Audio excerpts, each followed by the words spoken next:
La semaine dernière sur Moodle, je vous avais demandé de préparer l'exercice 3.32 qu'on va pouvoir corriger maintenant. Les premières questions sont assez simples, je pense. Elles ne devraient pas avoir posé de problème. Ça ressemble à des exercices qu'on avait traités il y a quelques semaines, au début du chapitre sur les lois discrètes. Par contre, beaucoup plus délicate, la question 4, donc est un qui aborde le problème très classique en probabilité, le problème des marches aléatoires. Hein, donc vous avez un individu qui marche, mais de façon tout à fait irrationnelle. Il fait tantôt un pas à gauche, tantôt un pas à droite, au hasard. C'est pour ça qu'on parle de marche aléatoire. Et donc on essaye de voir au bout d'un certain nombre de pas où est-ce qu'il peut se retrouver. Donc on va détailler ça proprement et ça nous permettra de traiter la question 4 de l'exercice 2.2.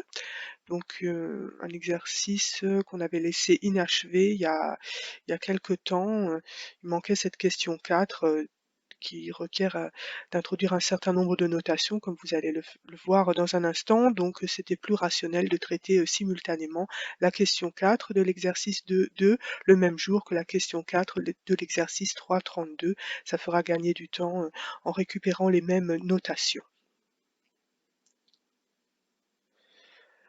Donc les premières questions de cet exercice 3.32, je passe assez rapidement, je pense qu'elles n'ont pas posé tellement de problèmes. Bon, s'il y a des soucis quelconques, vous me posez des questions par mail et je compléterai.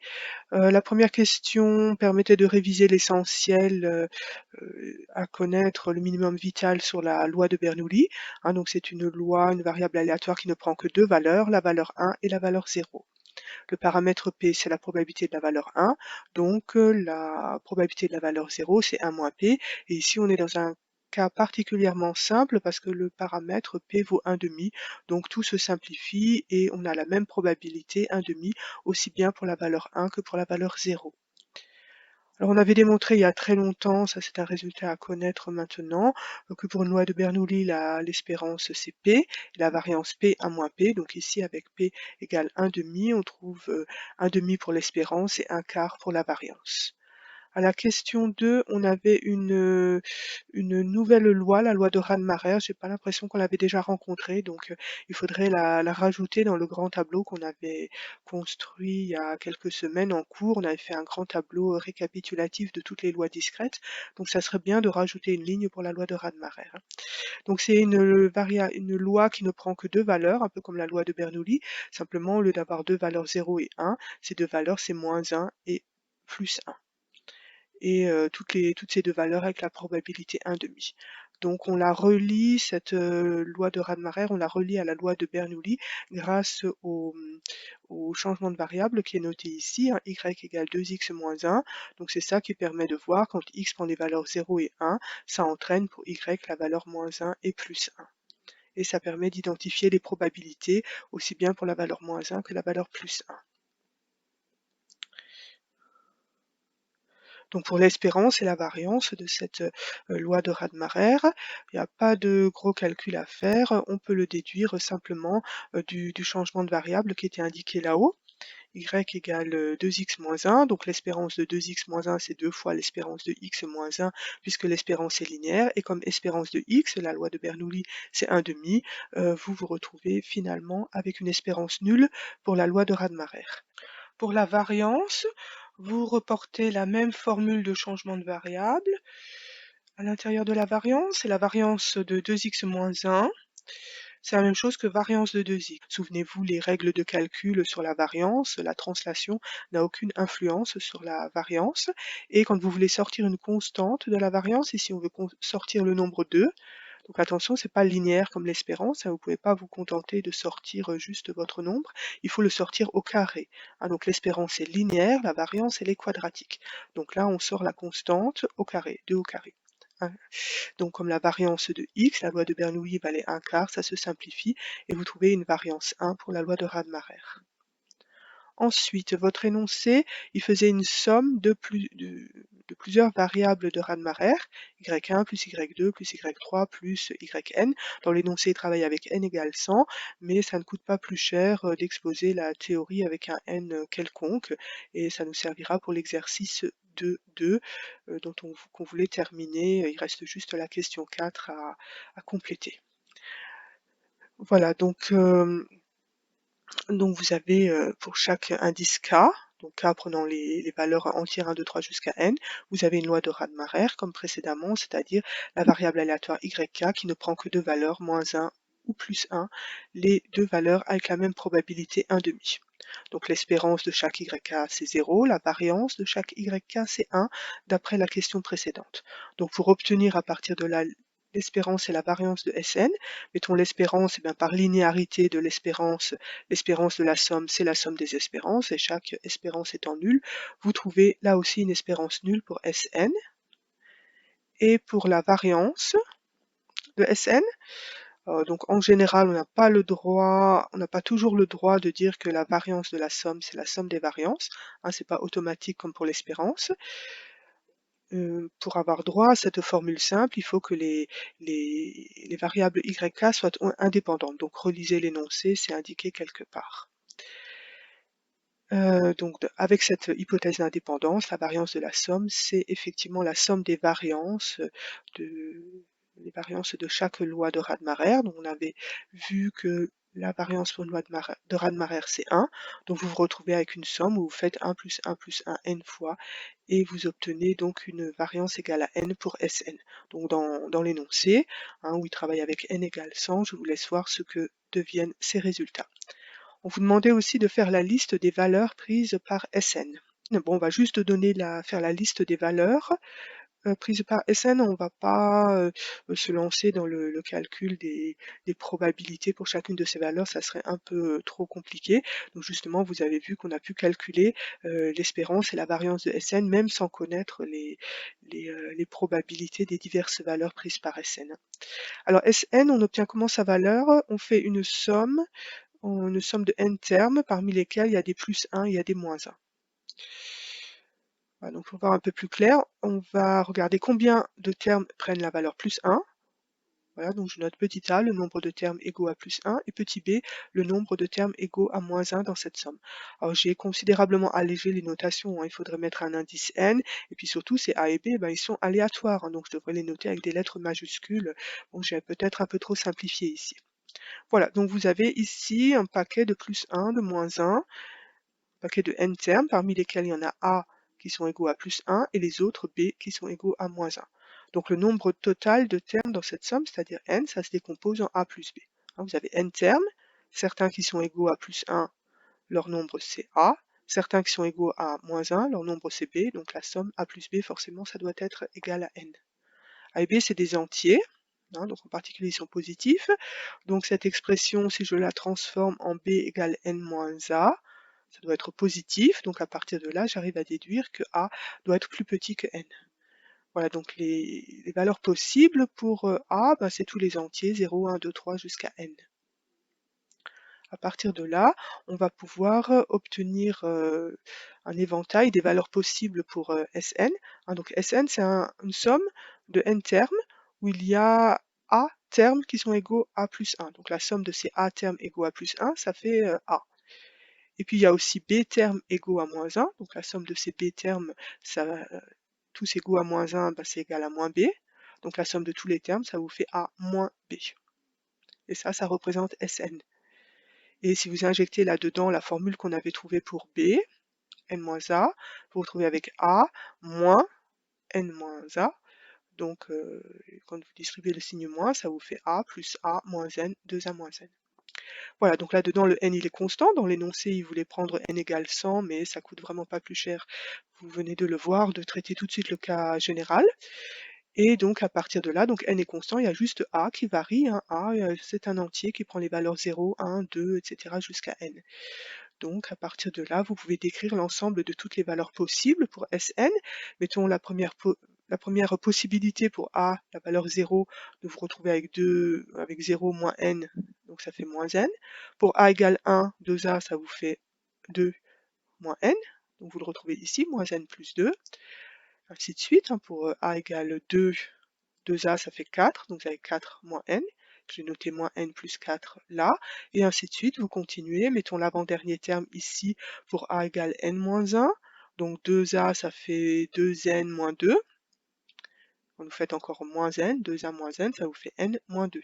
Et le tout dernier, pour a égale n, là vous retrouvez avec 2n moins n, il vous reste n. Voilà, donc vous voyez la liste de toutes les valeurs possibles pour Sn, donc ça va de moins n à n, mais attention, c'est pas tous les entiers compris entre moins n et n, hein, on en prend seulement 1 sur 2.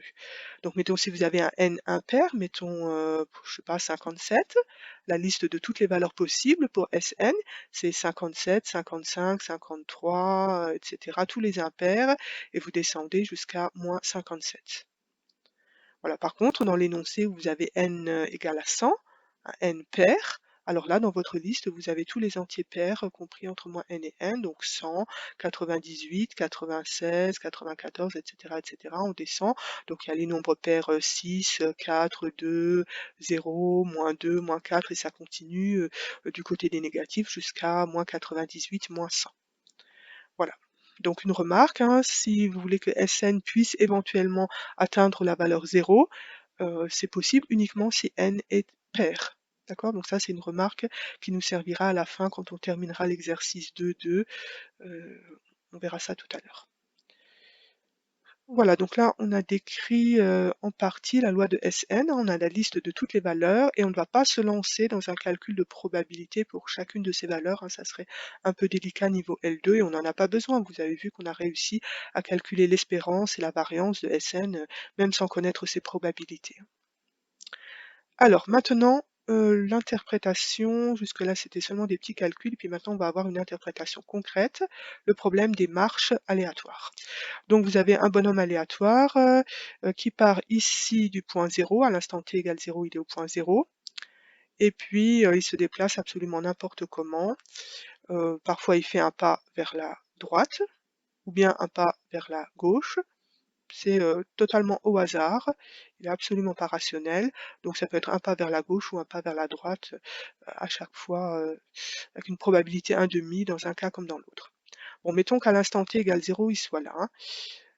Voilà, donc à l'instant t égale 0, vous avez votre chronomètre sur le poignet, mettons que ça soit un chronomètre à l'ancienne avec un cadran et une aiguille qui tourne. Donc l'instant t égale 0, l'aiguille, elle est verticale, elle pointe sur le 12.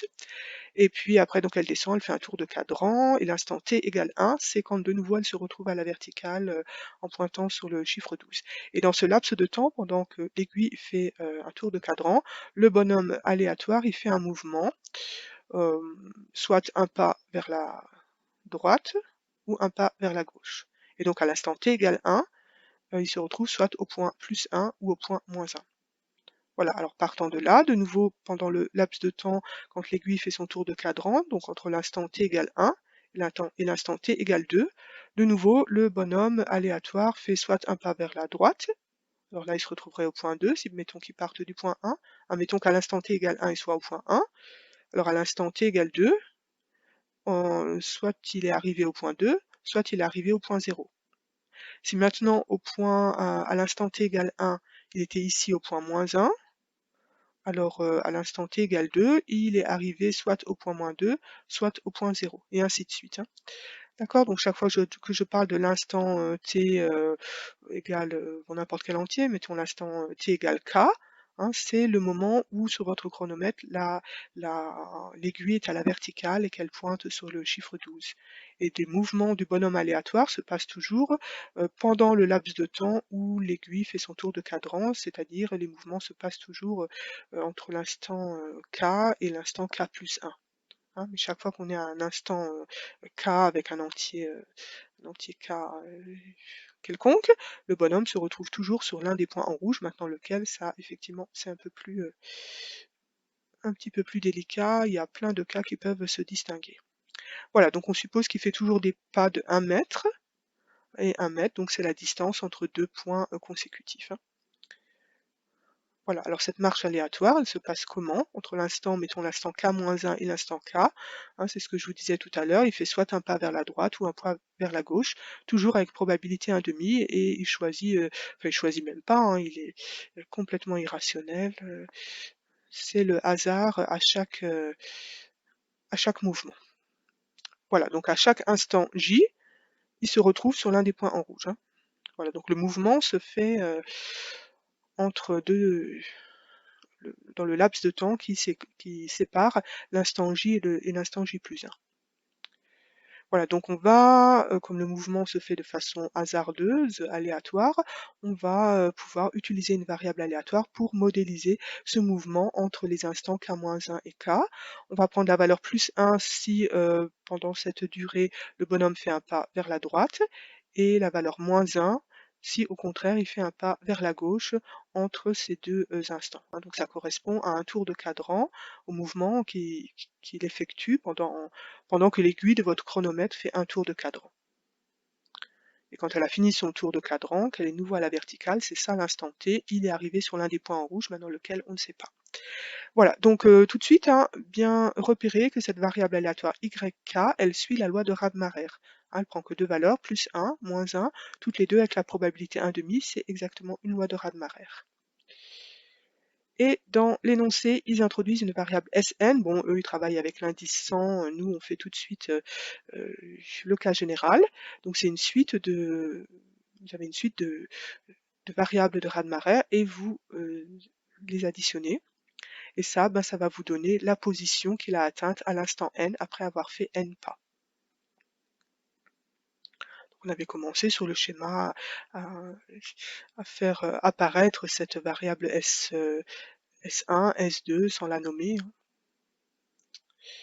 Voilà, regardez comment ça se passe. Mettons que entre l'instant 0 et l'instant 1, il ait fait un pas vers la droite. D'accord? Donc ça correspond à la variable y1 qui prend la valeur 1. Et puis entre l'instant 1 et l'instant 2, il fait encore un pas vers la droite. Donc ça veut dire que la variable aléatoire y2, elle prend la valeur plus 1. Et puis entre l'instant 2 et l'instant 3, bon, mettons qu'il fait encore un pas vers la droite. Donc là, ça c'est la variable aléatoire y3 qui prend la valeur plus 1. Mais maintenant, entre l'instant 3 et l'instant 4, là, il décide de faire un pas vers la gauche, donc c'est-à-dire la variable aléatoire y4 est égale à moins 1. D'accord? Donc la position, mettons, si on travaille avec n égale 4, y1 plus y2 plus y3 plus y4, donc les trois premiers y prennent une valeur plus 1 parce qu'ils se déplaçaient vers la droite.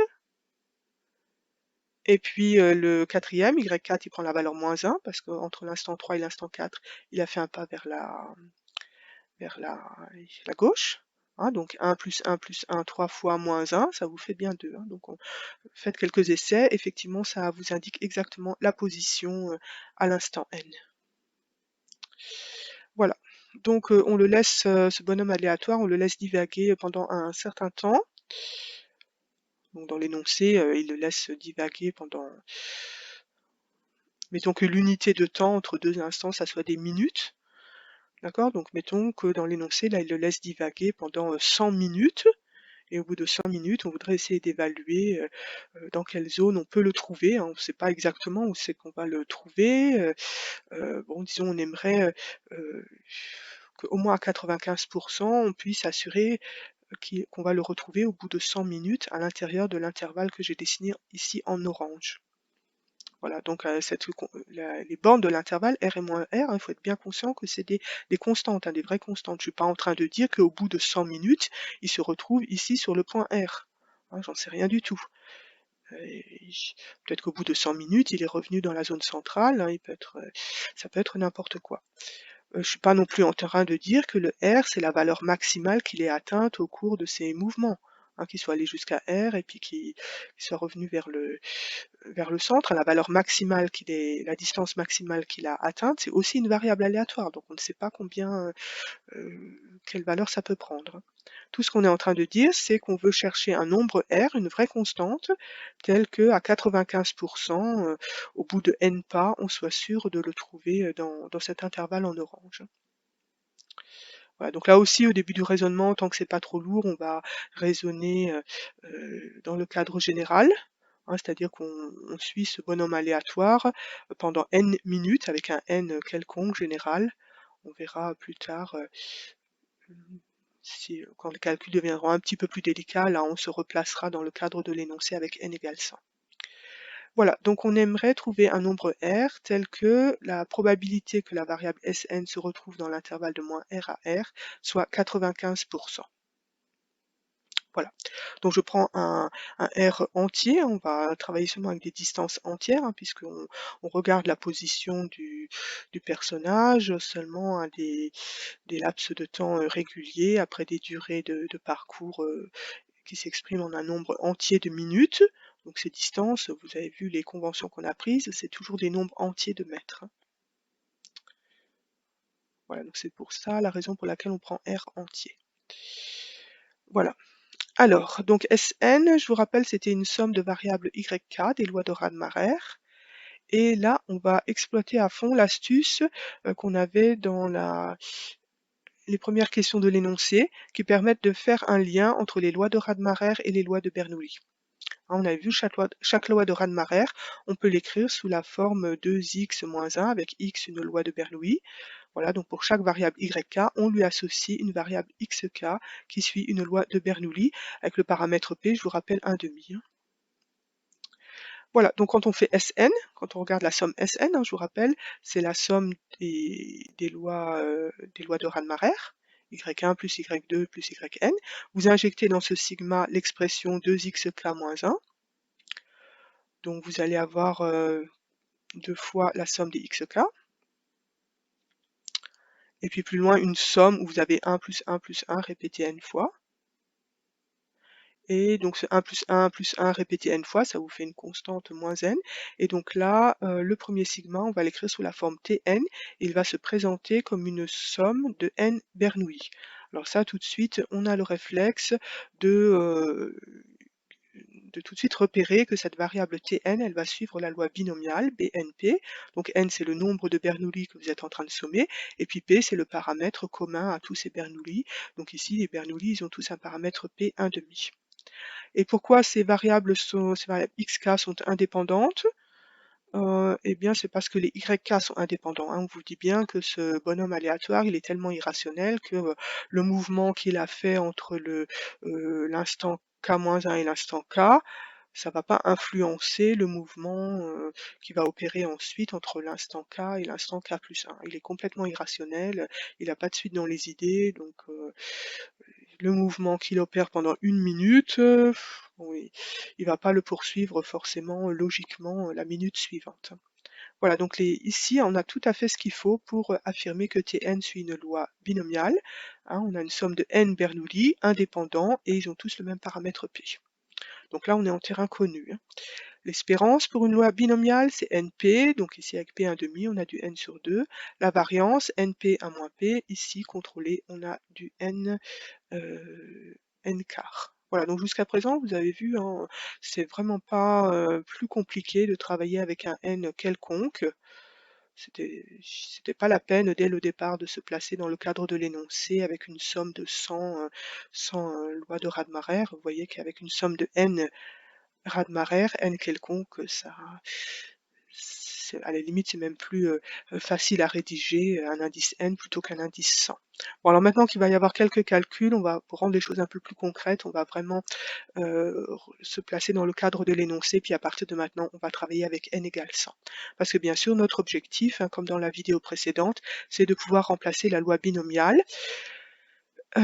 Et là, on veut approximer la loi binomiale, et là, l'approximation qui apparaît bien adaptée, bien recommandée, ça va être l'approximation par la loi normale. Regardez les conventions qu'on doit satisfaire pour avoir droit à une approximation par la loi normale. Qu'est-ce qu'il faut? N supérieur à 50, bon, avec n égale 100, c'est tranquille. Il faut NP plus grand que 15. Donc là, NP, P1,5, c'est 50, bon, pas de problème, c'est plus grand que 15. Et aussi N1 moins P, qui doit être plus grand que 15, mais là, 1 moins P et P, c'est la même chose. Donc la convention d'application de l'approximation par la loi normale est entièrement satisfaite. Hein. Donc on pourra considérer que Tn suit à peu près une loi normale. Et je vous rappelle, le premier paramètre, c'est quoi? C'est l'espérance de Tn. Donc n sur 2, donc ça va faire 50. Et la variance, ici np1 moins p. Donc on va pouvoir faire une approximation par la loi normale, mais il y a quand même quelques précautions à prendre encore avant de se lancer dans notre loi normale. C'est le problème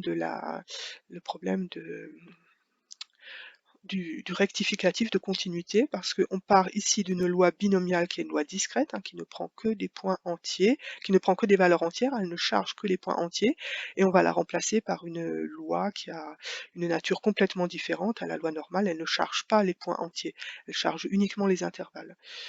Donc je vous avais expliqué dans la vidéo précédente comment prendre en compte cette différence de nature fondamentale entre ces deux familles de variables aléatoires. Voilà, donc l'événement qui nous intéresse, hein, l'événement qui théoriquement devrait avoir une probabilité 95, il est décrit ici, hein, c'est Sn, donc la position atteinte au bout de n minutes par notre bonhomme aléatoire. Cette position devrait se trouver dans l'intervalle de -r à r. Voilà, et il faut arriver à exprimer notre événement avec des inégalités où on voit apparaître une variable qui suit la loi de Bernoulli, la loi binomiale, pardon, et cette variable qui suit la loi binomiale, c'est pas Sn, c'est Tn. Donc tout à l'heure, on avait identifié que Sn, il s'écrit 2Tn moins n, hein, j'injecte ça dans l'encadrement. Après, vous nettoyez un petit peu ces inégalités, il faut faire plus n à gauche, à droite, il faut diviser par 2. Voilà, et donc là, les choses sont bien mises en place, hein, on a bien l'événement qui se présente comme une variable aléatoire binomiale qui appartient à un certain intervalle.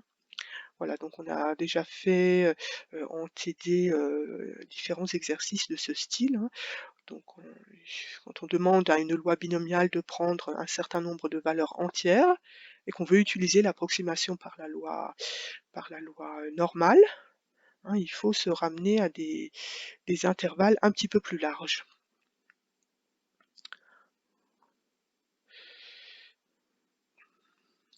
Voilà, bon, donc à partir de maintenant, vraiment, on travaille avec n égale 100, sinon les notations seraient vraiment trop lourdes. Donc Tn, T indice 100, je le note T tout court.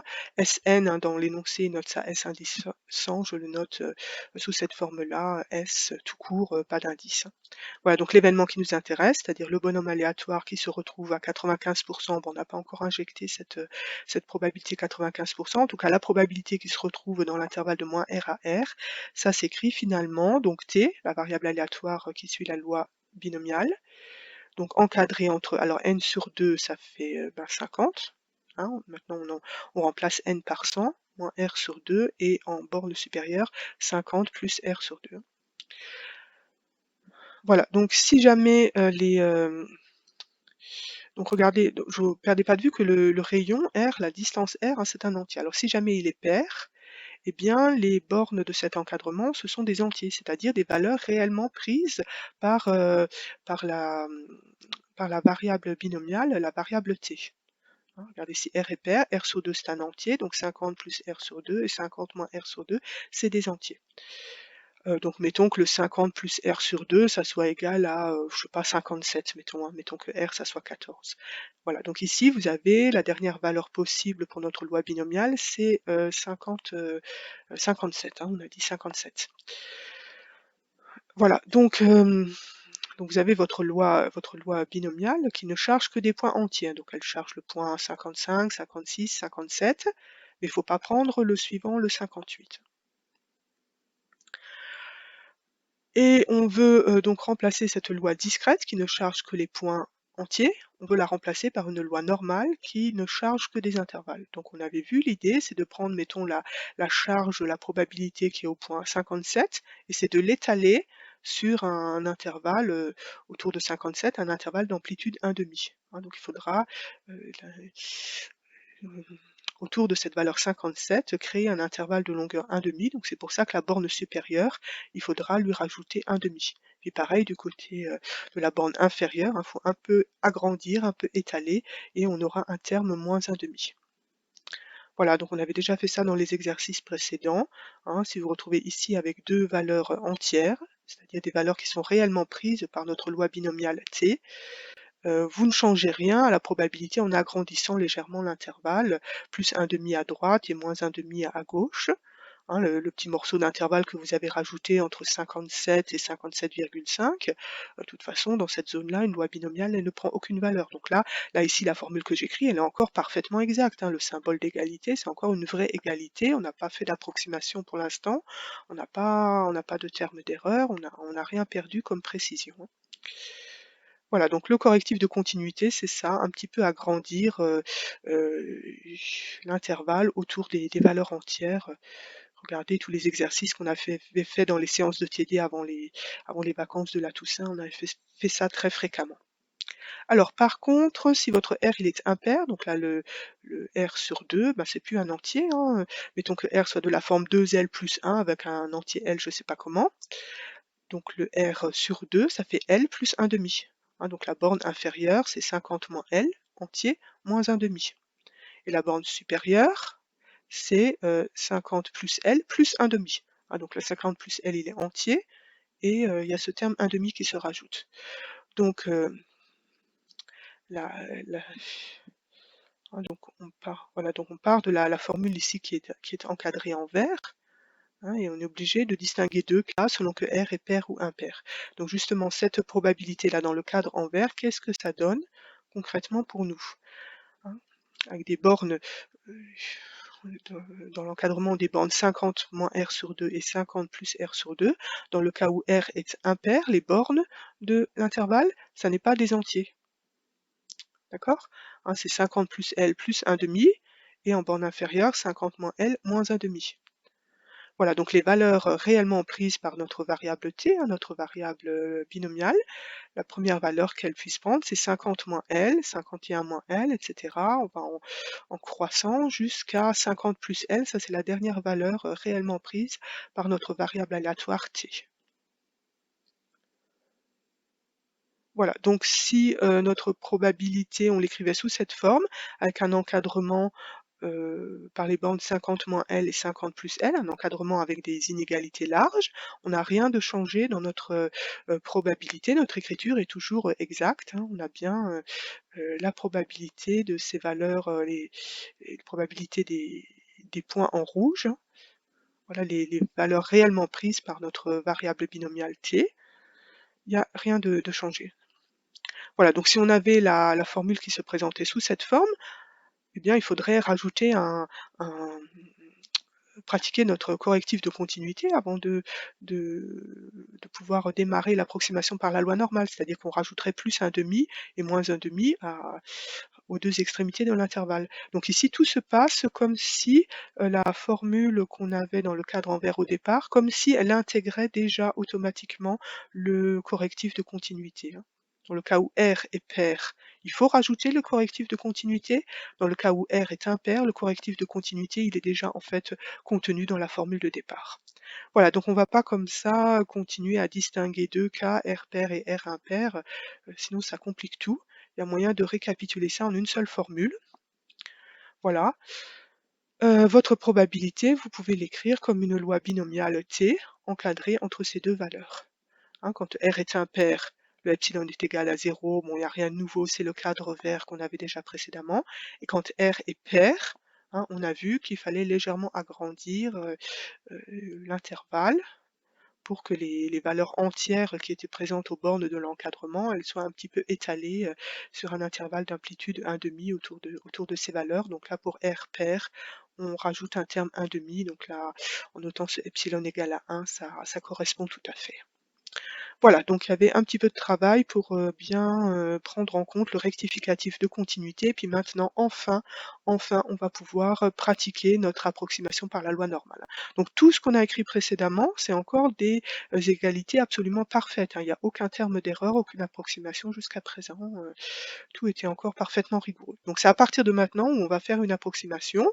Donc évidemment, il y a une erreur d'approximation, mais comme la convention a été contrôlée tout à l'heure, on peut considérer que cette erreur d'approximation est négligeable. Alors, la loi normale qui va nous servir à approximer notre loi binomiale, attention au choix des paramètres, m l'espérance, bah, c'est l'espérance de la loi binomiale, NP, avec n égale 100, P 1 demi, je vous rappelle. Donc on se retrouve avec 50 pour le premier paramètre M ici. Et puis la variance, sigma carré, donc pour une loi binomiale, c'est toujours NP 1 moins P, n égale à 100, P 1 demi, 1 moins P aussi 1 demi. On se retrouve avec 100 divisé par 4, c'est-à-dire 25. Donc ça, c'est la variance, sigma carré, avec sigma l'écart type. Donc là, c'est sympa, quand on passe à la racine carrée, on a un écart type pas compliqué du tout. Voilà. Donc voilà la loi normale qui va nous servir à approximer notre loi binomiale. Mais tant qu'on a une loi normale avec des paramètres un peu quelconques, un peu compliqués comme ça, on ne peut rien faire, hein. L'idée, c'est de pouvoir exploiter la table de loi normale et arriver à lire des probabilités là-dedans. Il faut toujours se ramener à une loi normale centrée réduite, à la loi N01. Donc ça, on le fait comment? Vous prenez votre loi normale ici avec ses paramètres quelconques, vous lui retranchez son espérance, hein, m égale 50 ici, et vous divisez par l'écart type 5. Voilà. Donc notre probabilité là-haut, il va falloir faire apparaître cette variable t moins 50 divisé par 5. On va commencer par retrancher le 50 déjà. Voilà, donc c'est pas mal, ça se simplifie, t moins 50 encadré entre ces deux termes-là. Ensuite, il faut diviser par l'écart type 5. Donc du coup, on va retrouver un 10 au dénominateur. Et puis là, j'allège un petit peu les notations. Je vais poser B égale R plus epsilon divisé par 10. Comme ça, on a une écriture plus simple sous la forme Z entre moins B et B. Donc Z, c'est la variable aléatoire qui va suivre approximativement la loi N01. Donc là, on a quelque espoir de pouvoir exploiter la table de loi normale qui est à la fin de votre polycope. Simplement, cette table, hein, vous savez comment elle fonctionne. Il faut absolument faire apparaître des lois, des probabilités cumulées ou fonctions de répartition, hein. C'est-à-dire, il faut que les événements s'expriment sous la forme d'une variable aléatoire inférieure à un nombre, inférieur, hein, j'ai bien dit inférieur, il faudra faire attention au sens de l'inégalité, inférieur à un nombre. Ce nombre, il doit être positif, et en plus, il doit avoir que 2 décimales pour qu'on puisse le localiser dans la table, hein. Donc il y a encore pas mal de choses à ajuster. Voilà, donc là, regardez l'événement, comment il est présenté, les inégalités, on n'a pas tout à fait des probabilités cumulées, c'est pas vraiment écrit sous la forme d'une fonction de répartition. On aurait bien la fonction de répartition probabilité de z inférieure à b, ça d'accord, mais du coup, on prend en compte la probabilité que z prenne des valeurs dans l'intervalle de moins l'infini à moins b, ça va pas, donc il faut le retrancher. Voilà, je l'ai retranché ici.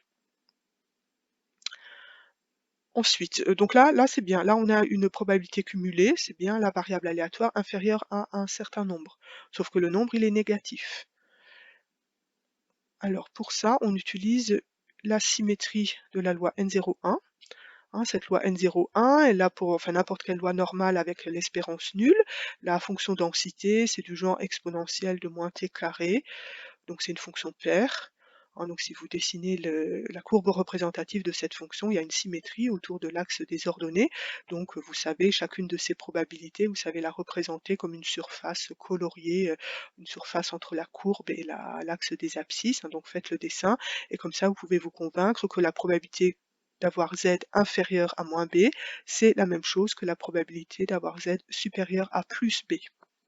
D'accord, hein. Bon, s'il y a des problèmes avec ces petites manipulations, vous me le dites, et puis je peux faire des compléments avec des dessins un peu plus détaillés, mais c'est vraiment le b à bas, il faut vraiment bien connaître cette astuce, tous les exercices où on vous demande concrètement des probabilités pour des lois normales, avec des lectures de table, vous serez à un moment ou à un autre amené à utiliser cette astuce, hein. Donc on a retourné l'inégalité. Bon, du coup, c'est plus une proba cumulée, c'est plus une fonction de répartition, mais au moins on a gagné au niveau du nombre qui maintenant est positif. Voilà, donc l'inégalité n'est pas tout à fait dans le bon sens. Alors ça, c'est pas un problème dans un événement. Si on veut retourner l'inégalité, il suffit de passer à l'événement contraire, hein. Donc la probabilité en rouge ici, c'est 1 moins probabilité de z inférieure à b. Voilà, donc là on a une probabilité cumulée avec un nombre positif, on a bien progressé. Et puis, bon, la vraie probabilité cumulée, c'est avec une inégalité large. Donc, comme ici, on travaille avec une loi à densité, on en avait parlé en cours, inégalité stricte ou large, ça n'a pas d'impact sur la valeur de la probabilité, donc vous pouvez vous permettre d'être laxiste dans les notations. Inégalité stricte ou large, ça reviendra au même pour les lois à densité, mais ne prenez pas de mauvaises habitudes, parce que pour une loi discrète, comme mettons la loi binomiale, probabilité d'une loi binomiale inférieure strictement à 3 et probabilité de cette même loi binomiale inférieure ou égale à 3, c'est pas la même chose puisque la valeur 3, elle a une probabilité pour une loi binomiale, pour une loi discrète. Tandis que pour une loi normale, la probabilité que la variable z prenne exactement la valeur 3, c'est 0. Voilà, donc on approche du but. Donc ici aussi, je pourrais mettre une inégalité large, ça ne change rien. Et quand vous rassemblez tous les termes, vous distribuez le signe moins, vous allez vous retrouver avec 2 fois la probabilité de z inférieure ou égale à b, moins 1. Donc il y a ce terme constant moins 1 qui se rajoute. Et donc ça, c'est l'expression bien simplifiée de de l'événement qui nous intéressait dès le début. Vous avez la variable s qui vous donne la position du bonhomme aléatoire là au bout de 100 minutes. Il a fait 100 pas dans tous les sens. Où est-ce qu'il se trouve exactement? C'est donné par la variable aléatoire grand S. Et on voudrait justement qu'à 95%, il se retrouve dans l'intervalle entre moins R et R.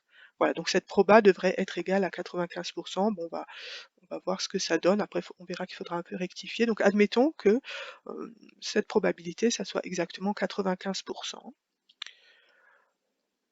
Donc la probabilité de z inférieure ou égale à b, donc il faudrait passer le 1 à droite et puis diviser par 2. Je vous laisse un petit peu arranger les calculs. Et normalement, donc vous trouveriez pour la probabilité cumulée, probabilité de z inférieure ou égale à b, vous devriez trouver donc 95% plus 1 divisé par 2, contrôlé, ça devrait faire du 0,975. Ensuite, voilà, donc là tout est bien mis en place. On a bien ici une proba cumulée, le symbole d'inégalité est dans le bon sens, avec un nombre positif, b, et on connaît la probabilité. Donc on va essayer à partir de là, grâce à une lecture de table, de déterminer ce nombre b. Alors dans notre table, voilà, donc on connaît la probabilité ici, 0,975. Donc elle représente la probabilité que grand Z soit inférieur ou égal à un nombre b, donc vous pensez b à la place de x, et on veut essayer de déterminer ce nombre b. Voilà, donc la probabilité 0,975, il faut essayer de la repérer là dans dans ce tableau. Alors où est-ce que c'est? Bon, alors il faut... Donc si on la trouve pas exactement, on fera un encadrement. Bon là on a de la chance, on a de la chance. On a exactement la probabilité 0,975. Vous la voyez là? Voilà. Une fois que vous avez repéré votre proba, après c'est facile. Le problème c'est de la trouver. Parce qu'il y a tellement de nombres, donc faut naviguer dans la table et puis vous voyez bien par approximation successive, si vous tombez sur des probas plus petites que celles que vous cherchez ou plus grandes, bon, il faut un peu de temps mais on finit par se localiser. Donc une fois que vous avez bien localisé votre proba, vous regardez sur cette ligne, au bout de la ligne, donc vous voyez que ça correspond aux nombres qui commencent par 1,9, donc on connaît déjà la première décimale, et pour identifier la deuxième décimale, vous regardez ici sur la colonne. Voilà, la deuxième décimale sera donnée par le 0,06. Donc vous faites la somme 1,9 plus 0,06 et donc ça vous fait 1,96. Voilà. D'accord? Donc avec une proba 0,975, vous trouvez B égale 1,96. Alors je vous rappelle que le B c'était quoi? C'était R plus epsilon divisé par 10. Donc si je multiplie par 10, vous avez R plus epsilon égale à 19,6. Bon, donc c'est là qu'on se rend compte qu'on n'aura pas exactement la probabilité 95%, parce que R il est entier, epsilon aussi il est entier, donc bon, on peut trouver la valeur 19, la valeur 20, mais pas la valeur 19,6. Donc on essaye, on regarde aux alentours de ces valeurs-là, qu'est-ce qui pourrait fonctionner. On essaye, mettons R égale 18. R égale 18, donc on a vu quand on a un R pair, il faut le rajouter epsilon égale 1. Donc R plus epsilon égale 19. Donc on est un petit peu en dessous de 19,6. Donc c'est-à-dire le B, il est plus petit strictement que 1,96. Donc au niveau de la proba cumulée, de la fonction de répartition, probabilité de z inférieure ou égale à b, on n'aura pas exactement le 0,975, ça va être un peu plus petit. Donc du coup, hein, je vous laisse, il y a quelques petites manipulations à faire en cours de route. Je vous laisse voir que la probabilité que S se retrouve dans l'intervalle de moins R à R, ben, c'est pas exactement 95%. Hein, donc nous, on voudrait que S se retrouve dans l'intervalle de moins R à R avec une probabilité de 95%. Là, on n'a pas tout à fait atteint cette probabilité 95%. Mais bon, on n'est pas loin, donc avec un ou deux petits rectificatifs, on va y arriver. Donc on essaye avec R égale 19. On avait vu que pour les R impairs, il faut rajouter epsilon égale 0, donc là c'est pareil, hein, R plus epsilon égale à 19. Donc la probabilité de tomber dans l'intervalle de moins 19 à plus 19, c'est pas encore tout à fait 95%. Mais ça va marcher au cran suivant, regardez si vous faites R égale 20. Bon alors comme il est pair, on a vu qu'il faut rajouter epsilon égale 1. Voilà, donc là on se retrouve avec 21, il n'y a pas de problème. Il est plus grand que 19,6. Donc le b c'est R plus epsilon divisé par 10, il est plus grand que 1,96. Donc la fonction de répartition probabilité de z inférieure ou égale à b, elle sera plus grande que 0,975. Et si vous faites les petits calculs, bon, jouez un petit peu avec les formules, si ça ne marche pas, vous me le dites, je peux détailler davantage. Et alors là, la probabilité que S se retrouve dans l'intervalle de moins 20 à plus 20, et bien là, ça dépasse les 95%. Voilà, donc là, ça termine complètement cet exercice 3.32. Et on va profiter de toutes les notations qu'on a mises en place pour terminer la dernière question de l'exercice 2.2 qui traînait depuis pas mal de temps. Donc là aussi, on avait un individu qui partait, c'était exactement le même contexte, un individu qui faisait des marches aléatoires, qui partait ici du point 0 à l'instant t égale 0, et qui se déplaçait exactement de la même façon, avec les mêmes conventions, un pas à gauche ou un pas à droite avec la probabilité 1/2, donc ça fait ressortir une loi de Radmacher, et pour connaître sa position à l'instant n, il suffisait d'additionner ces lois de Radmacher, hein, donc Sn ça vous donne l'emplacement du personnage au bout de n pas, voilà, et avec l'astuce là qu'on vient de mettre en évidence dans l'exercice précédent, qui permet de relier cette somme de Radmacher à une somme de Bernoulli, hein, de façon à faire apparaître une loi binomiale, il va y avoir moyen de terminer cet exercice 2 qui traînait depuis longtemps. Donc là, alors dans l'exercice là qu'on vient de finir, l'objectif c'était de voir dans quelle zone on peut le retrouver à 95% au bout de 100 pas. Voilà, donc là, dans l'exercice 2, la question était différente. Ce qu'on voulait évaluer, c'était la probabilité qu'il se retrouve au point 0 au bout de n pas. Donc on avait déjà vu précédemment, pour que ça marche bien, pour qu'il ait des chances de se retrouver au point 0, il faut prendre n pairs. Voilà, donc on se place dans cette situation et on va essayer d'évaluer la probabilité qu'au bout de n pas, il se retrouve au point de départ. Voilà, donc ça veut dire que la variable Sn, hein, celle qui mesure qui indique la position au bout de n pas, voilà, donc il va falloir regarder maintenant l'événement qui va nous intéresser, c'est plus Sn appartient à l'intervalle moins RR, ça va être l'événement Sn égale à 0. Et on profite de toutes les notations qu'on avait mises en place. Ça va aller maintenant très vite. Voilà, alors où est-ce qu'il démarre cet exercice? Il est là, voilà ici, hein. Donc l'événement B, c'est l'individu se retrouve au point 0 au bout de n pas. Donc là, il faut prendre n pairs, hein, donc j'écris sous la forme 2m, mettons. Voilà, donc c'est l'événement S indice 2m égale à 0. Donc on avait vu que Sn pouvait s'écrire comme 2 fois t indice n moins n. Voilà, donc partout, maintenant, je recopie en remplaçant n par 2m. Donc S indice 2m égale 2 fois la loi binomiale T indice 2m moins 2m.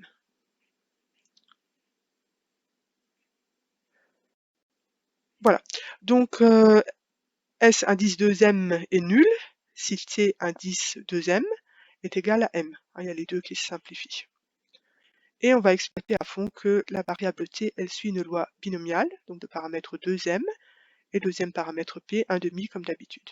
Alors vous connaissez les formules, hein, pour une loi binomiale, la probabilité qu'elle prenne la valeur j, Ben, c'est le coefficient binomial, c'est NJ, P exposant J, 1 moins P exposant N moins J. Simplement, vous remplacez partout le N par 2M et le J par M, hein. Je vous laisse contrôler qu'on obtient bien ces formules-là, et puis ça se simplifie beaucoup, parce qu'avec P égale 1 demi, le 1 moins P prend la même valeur 1 demi. Dans l'exposant 2M moins M, bah, ça vous fait M, et finalement vous trouvez cette formule-là.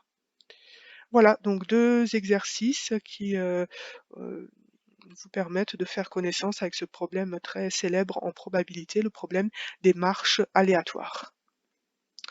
Voilà, donc vous reprenez ça en détail. Il y a certains passages où effectivement j'ai peut-être pas détaillé tous les calculs, donc si ça marche pas, vous me le dites, hein, vous m'envoyez un mail et on pourra compléter ça.